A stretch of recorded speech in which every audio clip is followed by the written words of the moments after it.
आशिक हम आई तोहार मिल खातिर आइल बानी। अच्छा ये बात बा।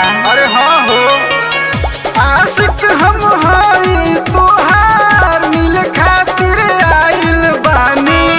तारा भाई लोग के माथा भल सटकी हमरा घर से भागो रे यारबा ना त पीठी पहर दे चपकी। हमरा घर से भागो रे यारबा ना त पीठी पहर दे चपकी।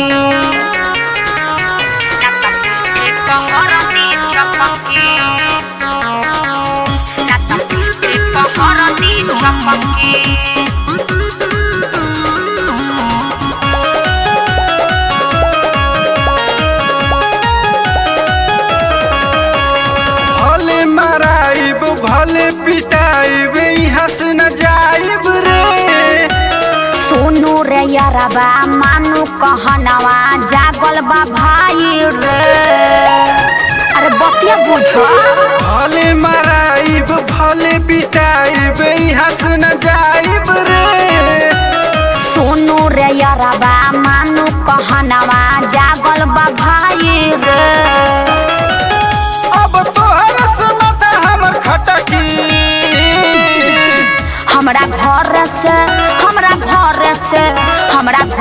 से भागो यारबा ना त पीठी पहर दे चपकी। हमरा घर से भागो यारबा ना त पीठी पहर दे चपकी।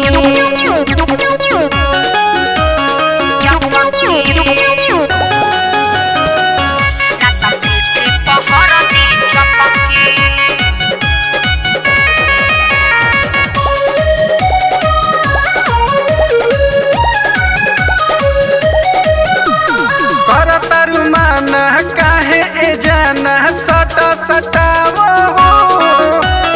प्रकाश बुहारी विपिन बिहारी दिल के मनावो कंट्रोल कर तरुमान काहे ए जाना सट सटावो।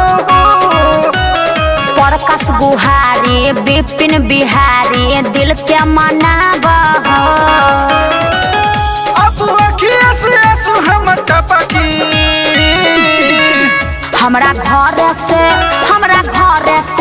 हमरा घर से भागो रे यारबा ना त पीठी पहर दे चपकी।